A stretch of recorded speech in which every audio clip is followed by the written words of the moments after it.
Isaías 49, 8 a 26. Assim nós encontramos: diz ainda o Senhor, no tempo aceitável eu te ouvi e te socorri no dia da salvação.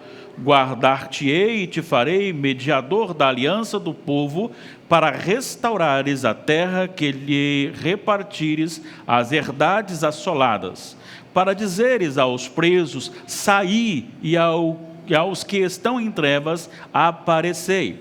Eles pastarão nos caminhos e em todos os altos desnudos terão o seu pasto. Não terão fome nem sede. A calma, ou seja, aquele sol, aquele calor mais assombroso do dia, a calma, nem o sol os afligirá, porque o que deles se compadece os guiará e os conduzirá aos mananciais das águas.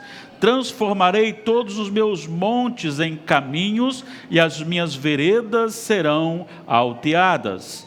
Eis que estes virão de longe, e eis que aqueles do norte e do ocidente, e aqueles outros da terra de Sinim. Cantai, ó céus, alegra-te, ó terra, e vós, montes, rompei em cânticos, porque o Senhor consolou o seu povo, e dos seus aflitos se compadece. Mas Sião diz: o Senhor me desamparou, o Senhor se esqueceu de mim. Acaso pode uma mulher esquecer-se do filho que ainda mama, de sorte que não se compadeça do filho do seu ventre?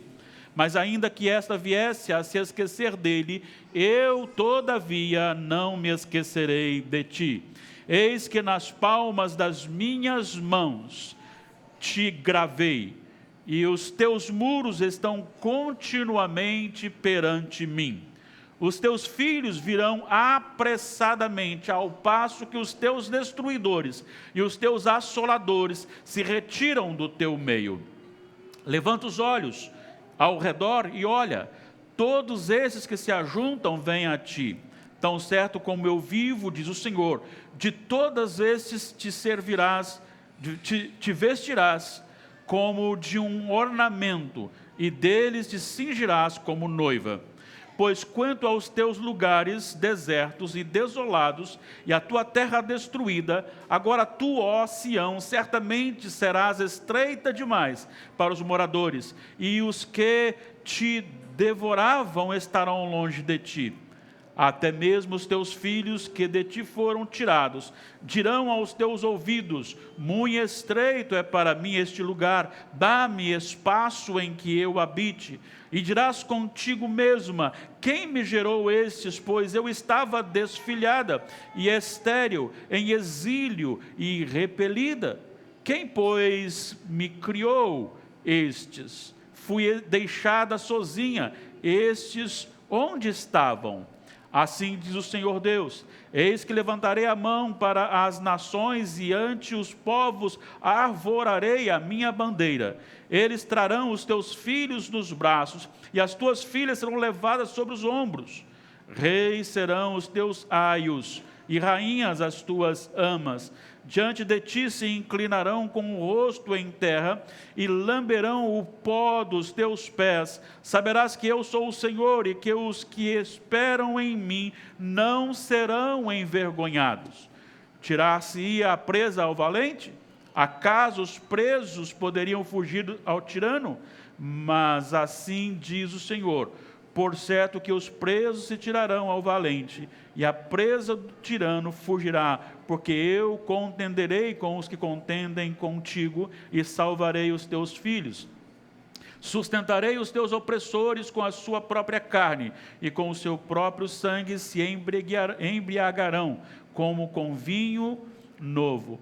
Todo homem saberá que eu sou o Senhor, o teu Salvador e o teu Redentor, o poderoso de Jacó. Oremos mais uma vez. Ó Senhor, nós precisamos, assim como já foi orado aqui, nós necessitamos da intervenção do Senhor. Muitas são as tentações afloradas do nosso coração para desviar o nosso pensamento e a nossa meditação No entanto, Senhor Deus, queremos que o Teu Santo Espírito não apenas nos prenda a Tua palavra, mas nos faça, ó Pai, edificados e transformados, em nome de Jesus. Amém. Hoje o nosso tema, um amor maior que o amor de mãe. Hoje é um dia muito especial, é o Dia das Mães. Tudo que Deus fez é perfeito, é muito bom. Ao criar o homem, Deus fez homem e mulher com papéis específicos. Como disse hoje de manhã, ao homem foi dado o papel da liderança servil, e a mulher, Ele a fez como auxiliadora idônea, e soberanamente Ele concedeu papéis para que estes desempenhassem a função a que foram chamados. E a mulher, além de estar ali ao lado do homem, Deus concedeu a bênção da maternidade.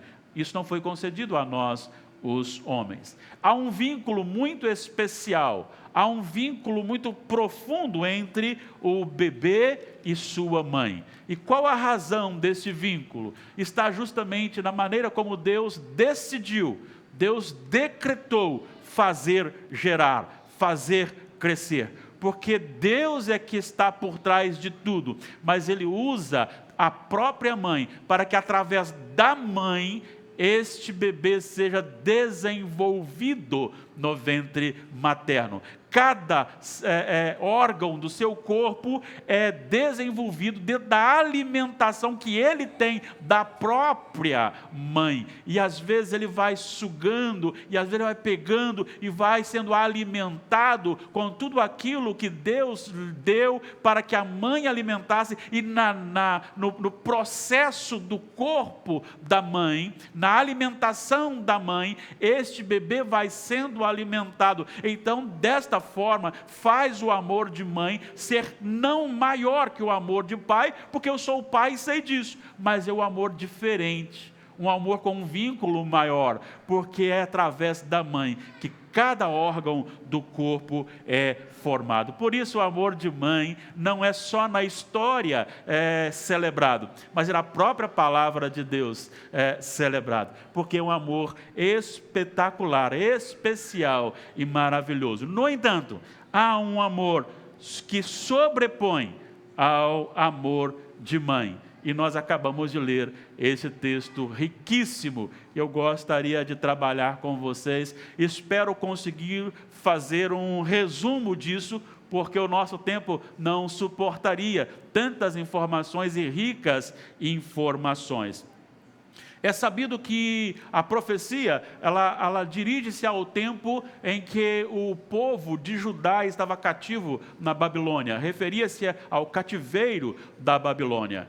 E o cativeiro da Babilônia se deu justamente pelo fato da desobediência do povo de Jerusalém contra o Senhor. A rebeldia, a soberba, a própria idolatria, e aquela desobediência gerou então a correção do Senhor, ao fazer com que Nabucodonosor viesse até Judá e destruísse Jerusalém e levasse por 3 momentos o povo cativo para Babilônia. E nós vemos que Daniel foi aquele, juntamente com os jovens foi levado na primeira vez, na primeira leva, quando as pessoas vieram pela primeira vez, é quando Daniel foi levado para a Babilônia. Depois disso teve mais uma investida, e depois encerrou-se isso quando destruiu os muros de Jerusalém, o templo de Jerusalém, levando o restante para a Babilônia. E ali eles estavam cativos. Jeremias já tinha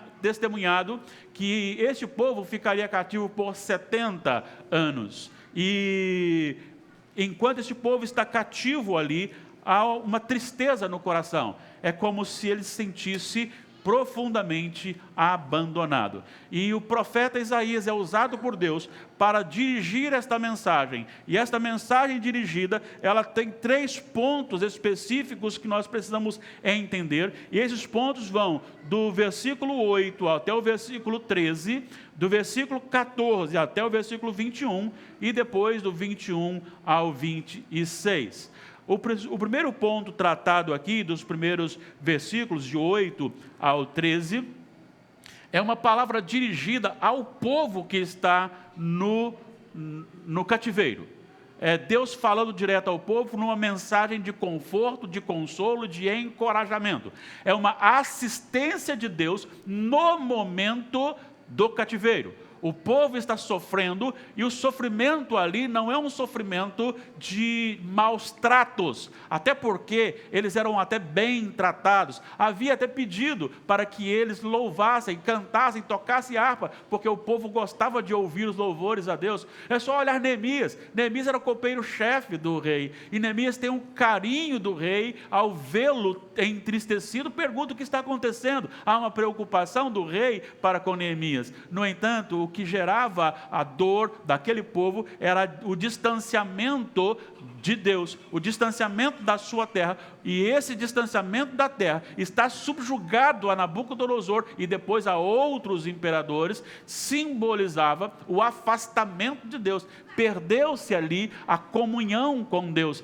É como se Deus estivesse falando assim: vá para lá, fique lá, porque você está contra mim. E a palavra dirigida a este povo é uma palavra de encorajamento muito interessante, que devem ser observados aqui de uma maneira muito dinâmica, porque esta profecia, embora é dirigida a um povo num tempo exato, num lugar exato, mas essa profecia ela não se prende nem cronológica e nem geograficamente, porque ela se estende não só para um local e tempo, mas ela se estende agora a todo tempo e a todo local, porque o povo de Israel deixaria de ser uma nação geográfica para ser o Israel espiritual. Em Romanos capítulo 9, a partir do versículo 6, Paulo diz que nem todos que são filhos de Abraão, carnalmente falando, são israelitas, mas os israelitas são os filhos da promessa. E depois o mesmo Paulo fala aos Gálatas, capítulo 3, versículo 6, que os filhos de Abraão são os da fé. E agora, então, ele está apontando para uma questão relacionada a uma família, não mais carnal, física, mas agora aquilo que está envolvido na promessa da salvação. Aquele que tem fé em Deus é filho de Abraão. O que tem fé em Deus é um israelita. A igreja agora deixou de ser uma nação fechada geograficamente para ser uma nação espalhada pelas nações. Então você tem nações, e as nações têm ali a nação de Deus espalhada entre todas as pessoas. E aí você tem aquele povo que é levado ali a uma promessa de restauração, e isso serve também para nós que caminhamos hoje ainda como se estivéssemos no deserto, caminhando como peregrinos nesta terra. E temos que destacar algumas coisas neste convívio e nessa assistência de Deus para com o povo de Israel, e então tratando agora do povo de Israel ali local, e que aponta para nós. Primeira coisa que a gente entende dentro desse cuidado, desse conforto, é que o Senhor diz assim: eu te ouvi e te socorri. Ouvir e socorrer aqui, no contexto gramatical, traz a ideia de algo presente e futuro. Ou seja, Deus estava dizendo para o povo que estava no cativeiro: não fique desesperado, eu estou aqui com vocês, eu estou assistindo vocês aqui e agora, e eu tenho promessas futuras para vocês. Então isso quer dizer que o Senhor estava ali com o povo que estava cativo, e tinha promessa de libertação. Olha só o que ele diz, e ele continua dizendo: guardar-te-ei e te farei mediador da aliança do povo, para restaurares a terra e lhe repartires as herdades assoladas. E aqui você tem uma amplitude do sentido geográfico e temporário aqui, cronológico aqui, porque este versículo 8 foi citado pelo apóstolo Paulo Quando escreveu a segunda epístola aos Coríntios, no capítulo 6, e no versículo 2, ele cita isso com: nós somos cooperadores, nós somos representantes de Deus, pregamos o Evangelho para que as pessoas se convertam. Ele estava citando justamente esta ideia. Então a ideia não era apenas para ali e agora, mas também era para o futuro. Mas a promessa existe uma aliança, tem uma intimidade, tem uma ligação, assim como a mãe tem com o seu filho esse vínculo. Há um vínculo de Deus para com o seu povo, e esse vínculo de Deus para com o seu povo é feito em cima de uma aliança, e quem faz essa aliança é o Deus fiel. A palavra aliança aqui, ela foge um pouquinho, ela se estende muito mais o seu significado dentro daquilo que nós temos hoje no português. Não é apenas uma aliança, não é apenas um tratado, mas aqui a ideia central é algo indissolúvel. Significa que Deus está dizendo para o povo: eu tenho uma aliança com o meu povo, e esta aliança é indissolúvel, nada pode tirar esta aliança. Ele está encorajando o povo, está dizendo ao povo: descanse, acalme-se, eu tenho um compromisso com vocês. E aí qual é este compromisso? É de resgatar esse povo, é de tirar esse povo para levar a terra prometida. E aí, olha só o que ele diz no versículo 9: para dizeres aos presos, saí, e aos que estão em trevas, aparecei. Olha que coisa linda. A mensagem é: chegará um tempo em que eu determinarei em que aqueles que estão presos, cativos, sejam libertos, e aqueles que estão apagados, desaparecidos, venham, apareçam. Há uma promessa de Deus e um encorajamento, e aí ainda não só há um livramento, mas há uma sustentação, há uma provisão. O Senhor diz assim: eu vou tirar vocês, e aqui vocês são alimentados, ainda que escravos estão alimentados, mas eu vou conduzi-los, e no conduzir vocês, eu lhes proverei o necessário. Olha o que ele diz: vocês terão pasto, vocês pastarão. Versículo 10, não terão fome, nem sede.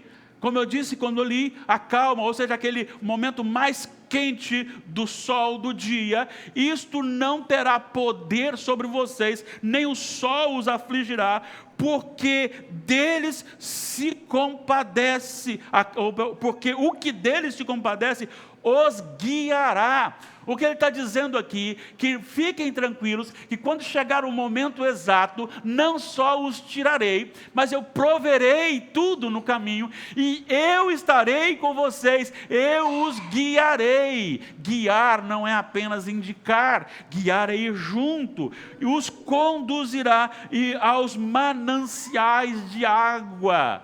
Aos mananciais de água. E aí ele vai consertar os caminhos. Os montes serão diminuídos para que o caminho seja passável, seja conduzível, para que você caminhe bem. O Senhor está dizendo: não fiquem preocupados, porque ainda não é a hora, mas eu tenho não só assistência aqui e agora, enquanto vocês estão presos, cativos, mas eu os libertarei e os conduzirei. Conduzirei vocês de onde vocês estão. Ele diz: do norte, do ocidente e de outras terras como de Sinim. E aí alguns chegaram a pensar que seria China, outros Assuã no sul do Egito, poderia fazer referência a isso. Mas a questão é: onde o meu povo estiver, de onde ele estiver, ele será chamado, ele será trazido. Então, descansem, eu não me esqueci de vocês. E para isso, no versículo 13, ele chama a terra, ele chama a natureza a glorificar. Olha o que ele diz: cantai, ó céus, alegra-te, ó terra, e vós, montes, rompei em cânticos, porque o Senhor consolou o seu povo, e dos seus aflitos se compadece. O Senhor não esquece dos seus filhos. Ele conforta os seus filhos. Agora tem um tempo.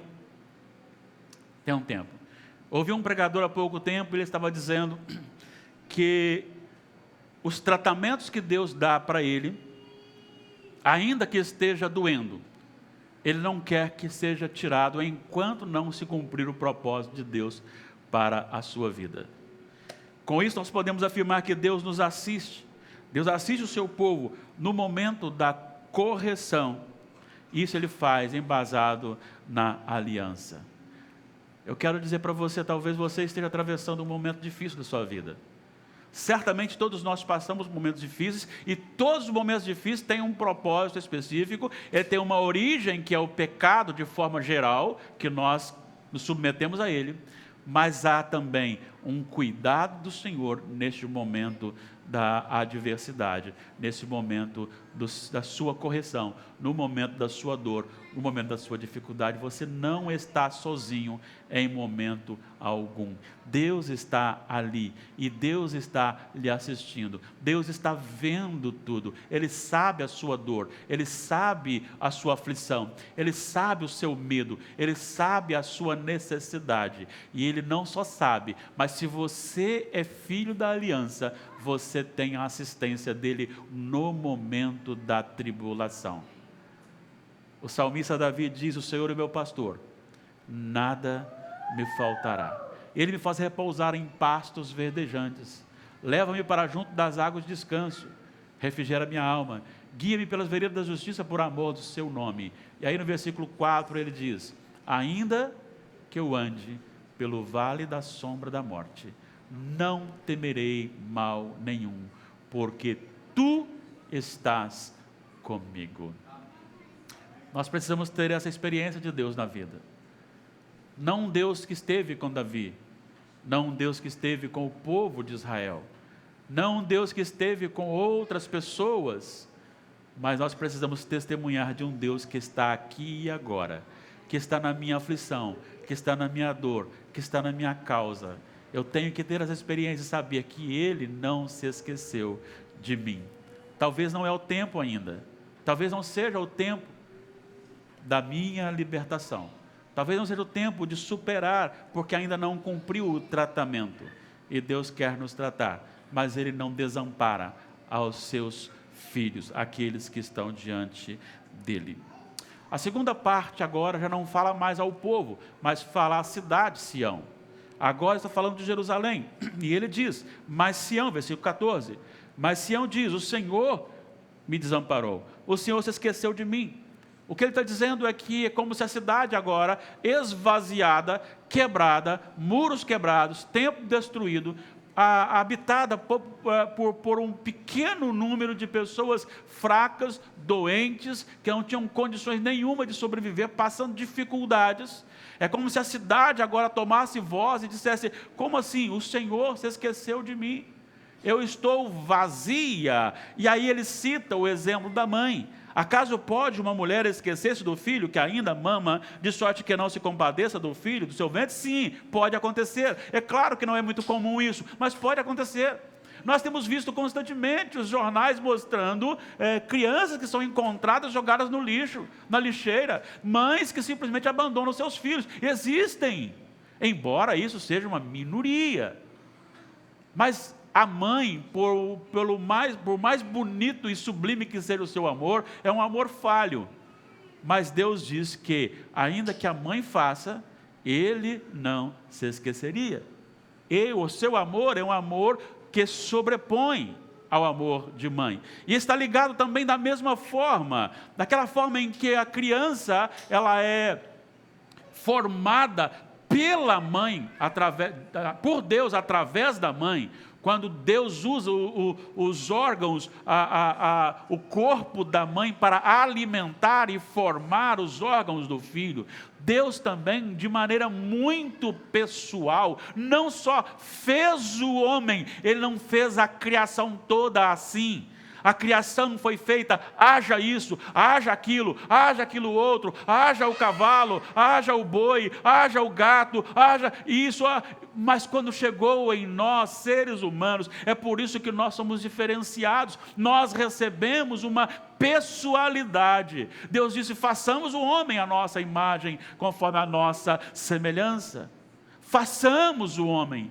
E diz a Bíblia que ele pegou com a mão e fez com a mão o corpo do homem, e depois do corpo do homem ele pegou e fez a mulher. É algo muito pessoal, e ele soprou nas narinas o fôlego de vida, diferentemente dos demais. É por isso que nós não podemos comparar o animal irracional, a criação, ao ser humano, porque o ser humano carrega a imagem e semelhança de Deus. Nós não podemos chamar nenhum bichinho de filho, de neto, de sobrinho, porque ele não carrega a imagem e semelhança de Deus. Nós carregamos a imagem e semelhança de Deus, mas mesmo criados com essa intimidade, o ser humano afastou-se de Deus, e Deus o recriou, agora recriou os eleitos, recriou aqueles que são do Senhor, recriou aqueles que são chamados, e ele recriou da mesma forma, quando ele como se levasse de novo para o ventre materno. É como se levasse de novo para formar cada parte do corpo espiritual. E por isso Jesus disse, é necessário nascer de novo. Por isso Paulo disse, é necessário ressuscitar-se. Por isso Pedro diz, é necessário ser regenerado. E ele recria, tanto é que, escrevendo aos Coríntios, a segunda epístola, capítulo 5, versículo 17, ele diz assim, e se alguém está em Cristo, é nova criação. Então ele foi criado assim como o ser humano foi feito lá no começo. O eleito de Deus, ele é também criado ou recriado, feito novamente. Há uma intimidade, e por isso ele diz que ainda que o amor de mãe possa ser falho, o meu amor não é falho. Olha o que ele diz logo no versículo 16, eis que nas palmas das minhas mãos te gravei, os teus muros estão continuamente perante mim. O que isso significa? Significa uma linguagem para que a gente entenda, como se Deus dissesse o seguinte, não tem como esquecer, porque eu escrevi o nome de vocês na minha mão, ou todo momento vocês estão aqui na minha mão, eu vejo, eu não me esqueço de vocês. Vocês fazem parte de alguém muito importante, não como pessoa importante, mas de um projeto soberano e importante que eu criei, coloquei, chamei para mim, e é meu, e eu estou aqui com você na minha mão. Não só isso, mas ele vai dizer o seguinte, os teus muros, olha só o que diz aqui ainda, os teus muros estão continuamente perante mim. Isso dá ideia de proteção. As cidades eram cercadas por muros, e os vigias tinham que ficar ali atentos, as sentinelas atentas, olhando se vinha algum movimento, o que era que estava chegando. Tanto é que quando chegava um atalaia, está vindo alguém, e o jeito dele correr é para trazer boa notícia. Não, está vindo alguém, e o jeito dele correr é uma má notícia. Eles sabiam, eles ficavam atentos a isso. E Deus está dizendo que o vigia soberano está sobre os muros da tua cidade. Eu estarei nessa cidade, vigiando, cuidando de vocês. É isso que ele está dizendo, eu não me esqueci de vocês, eu ainda, ó cidade de Jerusalém, ó cidade de Judá, ó Sião, eu não só tenho vocês na minha mão, como eu também cuido e protejo vocês. Olha mais o que ele diz, olha que coisa linda no versículo 17, os teus filhos virão apressadamente, ao passo que os teus destruidores e os teus assoladores se retiram do meio. Ou seja, eles não têm lugar no povo de Deus. O ímpio não tem lugar no povo de Deus. Hoje ele pode se levantar, hoje ele pode lhe ferir, hoje ele pode fazer atrocidades, mas ele não estará neste dia, nesta cidade maravilhosa. E isto acontece ao retornar para Jerusalém, mas muito mais que isto, isso aponta para a nova Jerusalém, para a nova terra, onde só estará o povo de Deus.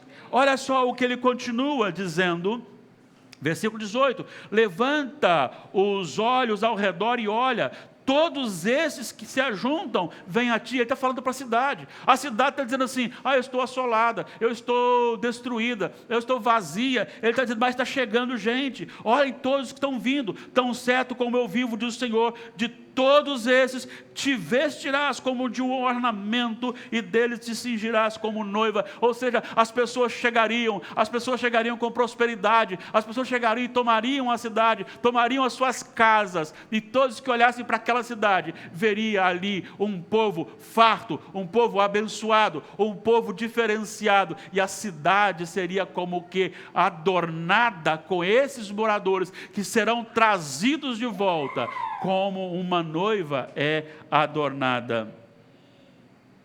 E ele continua, versículo 19: os teus lugares desertos e desolados, e a tua terra destruída, agora tu, ó Sião, certamente serás estreita demais para os moradores. Isso aqui é muito bonito, é muito bonito, porque ele vai descrevendo assim: virão tantas pessoas, que ficará pequeno o local, não caberá.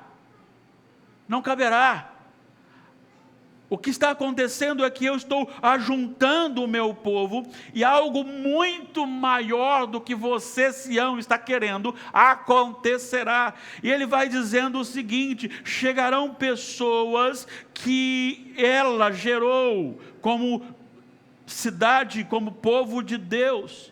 Olha o que ele diz no 21, e dirás contigo mesma: quem me gerou esses? Pois eu estava desfilhada. Até mesmo aquelas pessoas que não são do povo judeu serão trazidas como povo de Deus. Pessoas que foram recebidas, pessoas que foram ajuntadas no tempo da escravidão, em outras cidades, em outros lugares. Eles virão. Olha o que ele continua dizendo: e dirás então, desfilhada e estéril, em exílio e repelida: quem, pois, me criou estes? Fui deixada sozinha. Onde estavam? Ou seja, a cidade de Sião se tornará então surpresa com o número dos restaurados. Esse é o Deus que tem uma aliança com o seu povo. Esse é o Deus que cuida. Eu quero dizer para você que, como igreja do Senhor, nós somos o Israel de Deus, nós somos o Israel espiritual, nós temos as promessas de Deus, e as promessas de Deus são para a eternidade, são promessas espirituais. Nós não temos vínculo aqui, assim como o povo não tinha vínculo na Babilônia, assim como eles não queriam plantar em Babilônia, assim como eles não queriam fazer nada na Babilônia, porque ali não era o seu lugar, aqui também não é o nosso lugar. Nós caminhamos para a mansão celestial, nós caminhamos para a terra santa, nós caminhamos para a nova Jerusalém, nós caminhamos para a nova terra, e estaremos para sempre com o Senhor, ausentes de todos os inimigos. Esse é o Deus que promete, esse é o Deus que olha, Ele não se esqueceu de você. Em nome do Senhor Jesus, se você está desviado da palavra do Senhor, volte para Jesus hoje. Ele lhe chama. Quem sabe você está no norte, quem sabe está no oriente, ocidente, quem sabe você é de Sitim, não interessa onde você esteja, o Senhor quer restaurar o seu coração, e Ele sim, quando você se arrepender do seu pecado, voltar, Ele está pronto para lhe abraçar, está pronto para lhe conduzir, e Ele lhe assistirá neste momento, aqui, no tempo dele, para um dia entrarmos na Sião celestial. Sabe o que ele vai fazer aqui? Olha só o que ele diz, e aí entra no terceiro ponto, e o ponto final. Olha o que ele diz. Ele falou primeiro para o povo que estava em cativo, o povo em cativeiro. Depois ele falou para Sião, que estava desolada, e agora ele anuncia como ele fará isto. Ele usará aqueles que oprimiram como instrumentos de libertação e de provisão. Olha só o versículo 22, assim diz o Senhor Deus: eis que levantarei a mão para as nações, e ante os povos alvorarei a minha bandeira. Eles trarão os teus filhos do braço, e as tuas filhas serão levadas sobre os ombros. É só olhar para Dario, é só orar para o rei Ciro, é só olhar para aqueles reis que foram homens que não temiam a Deus, como não era judeu, não era do povo de Deus, e que foram instrumentos para que o povo retornasse para Jerusalém, e foram instrumentos abençoadores. carregando o povo. Quantas investidas o povo teve, quantas vezes Neemias chorava, quantas vezes Neemias não sabia nem o que fazer, e ele estava clamando, e aí o rei vinha em seu favor, olhava o registro e dizia, não, esse povo tem que ir, esse povo, e sustentava, não apenas mandava, mas dizia, pode tirar as árvores, madeira da mata real, pode, leva pessoas com vocês, isso é o sustento de Deus. Deus tem feito isso, e muitas vezes Deus levanta pessoas desconhecidas, pessoas ímpias, para conduzir você. O Senhor faz isto, e às vezes Ele faz isso nos envergonhando. Eu fico muito triste, vou citar apenas um exemplo aqui, eu fico muito triste quando pessoas que são cristãs questionam a questão dos dízimos e ofertas. Eu confesso para vocês, se você não for dizimista, não vai aparecer lá o gafanhoto na sua casa, você vai passar fome. Não estou dizendo isso para você, não. Eu não quero que você seja dizimista porque você está com medo. Eu aprendi que aquilo que eu recebo é do Senhor, é para a glória dEle. E aí Deus costuma pegar um membro da igreja que não tem coragem de investir no reino de Deus, e envergonha ele quando levanta pessoas que não são e querem fazer isto. Isso é uma instrução de Deus. Eu disse apenas nessa base, porque esse exemplo, porque tem exemplos dessa forma, mas não é só nisso, é em todo sentido. Quantas vezes nós somos envergonhados quando estamos caminhando e o Senhor age através de alguém, nos envergonhando e nos conduzindo, mas essa pessoa é levada, é chamada por Deus para nos sustentar, ou até somos defendidos. Quando somos atacados, como somos dirigidos, pessoas que não são crentes são capazes de chegar e dizer, não é assim, este não é dessa forma. O Senhor levanta pessoas para conduzir o seu povo, nós somos assistidos, então saiba que aquele que está do seu lado, seja fazendo bem, seja fazendo mal, aquele que está do seu lado, seja ele criticando, seja ele envergonhando, ele é um instrumento de Deus de alguma forma. Há até uma ilustração em que alguém crente estava precisando de auxílio, e aí alguém que não temia a Deus disse que iria envergonhar, e levou então uma boa cesta básica, resumidamente falando, levou uma cesta básica e disse que não era Deus que tinha mandado, era o diabo que tinha mandado. E aí aquela pessoa que recebeu disse, olha, quando Deus manda, até o diabo obedece. E é isso mesmo, não tem nada na minha vida que não seja Deus. Até mesmo quando Satanás se levanta contra mim, até mesmo quando alguém vem contra mim, Deus está no controle e está me preparando. É Deus que faz isso. Ele me conduz à santificação, Ele me conduz à retificação, Ele me conduz a um conceito de reconhecimento e de conserto com Deus, através de pessoas. Ele continua dizendo, reis serão os teus aios. E aqui no caso, o aio aqui é o masculino da dama, da ama, ou seja, o do cuidador, aquele que é responsável para zelar, para cuidar.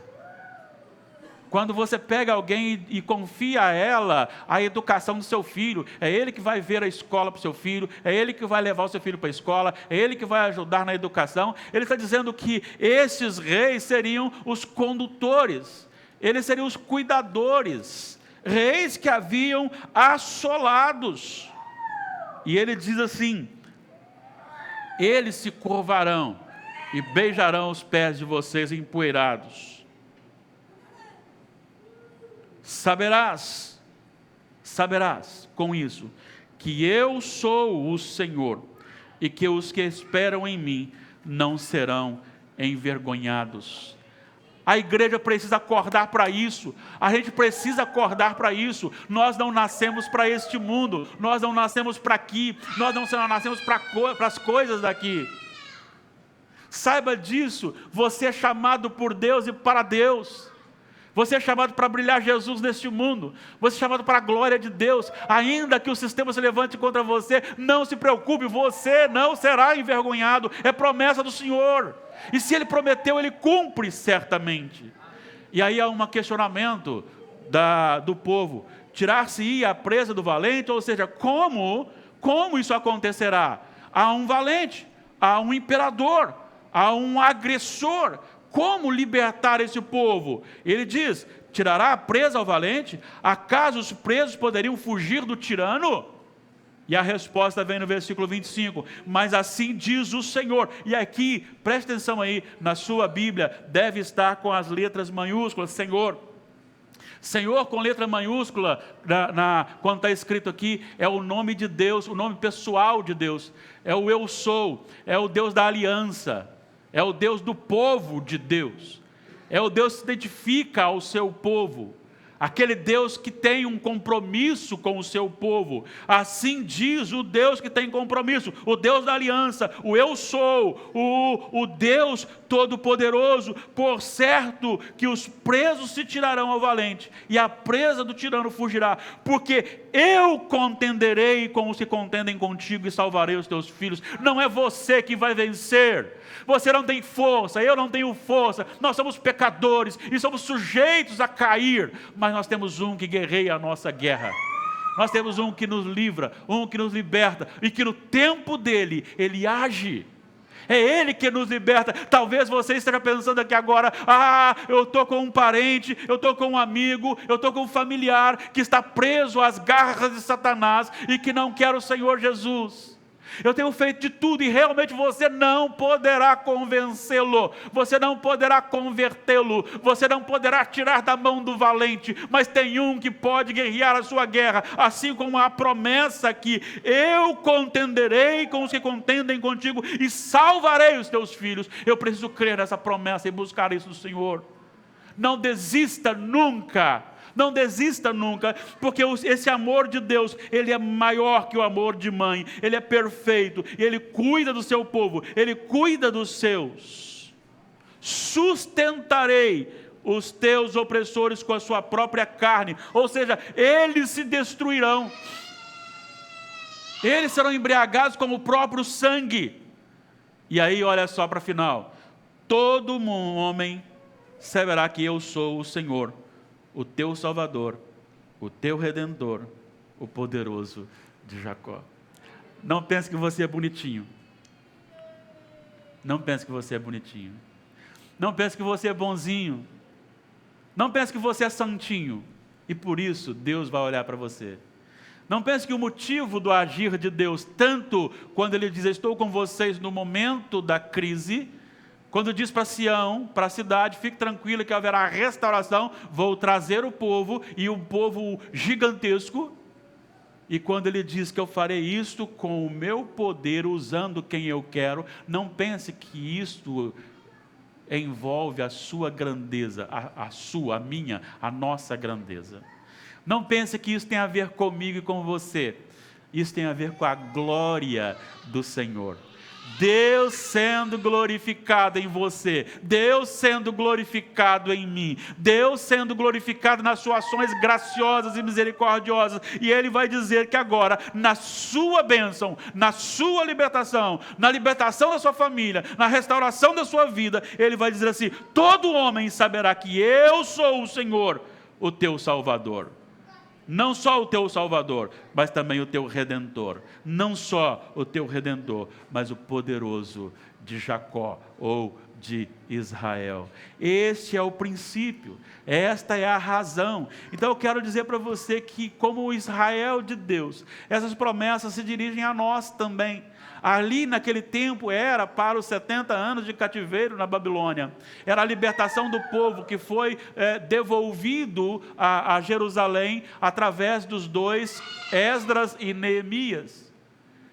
Mas isso se estende, como o apóstolo Paulo, citando no capítulo 2, que foi citado aqui, no capítulo 6, segunda epístola de Paulo aos Coríntios, capítulo 6, versículo 2, depois que ele falou a respeito do ministério da reconciliação, 5, 18 a 21, depois que ele disse que aquele que não conheceu o pecado, ele fez pecado por nós, para que nele fôssemos feitos justiça de Deus, ele diz: e nós, na qualidade de cooperadores com ele, também vos exortamos que não recebais em vão a graça de Deus, porque ele diz: eu te ouvi no tempo da oportunidade, te socorri no dia da salvação. Eis agora o tempo sobre modo oportuno, eis agora o dia da salvação. Esta é a palavra para o seu coração. Esta é a aplicação de Deus para o seu coração.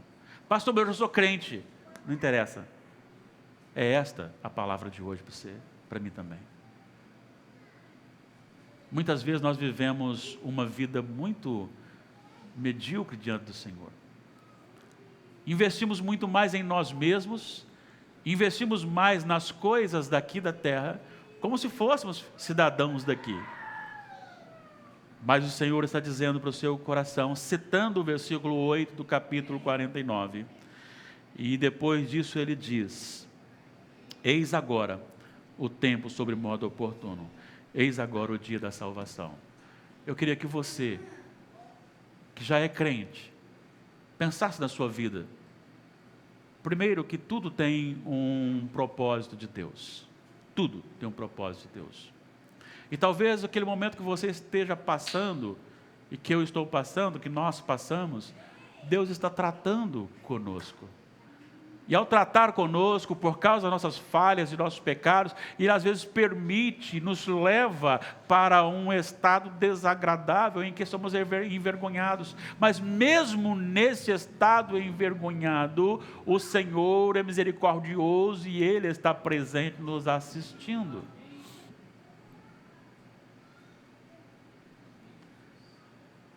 Ele nos levará e povoará a nova terra e o novo céu.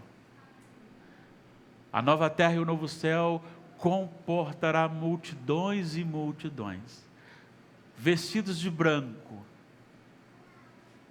São aqueles que venceram.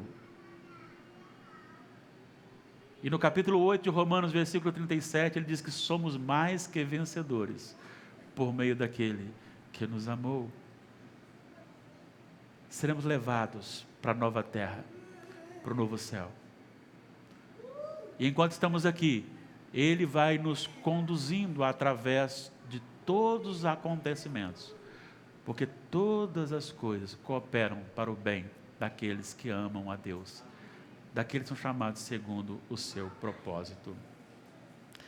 E a finalidade é que na minha e na sua salvação, o mundo saiba que o nosso Deus é o nosso Salvador, que o nosso Deus é o nosso Redentor, que o nosso Deus é o poderoso de Israel.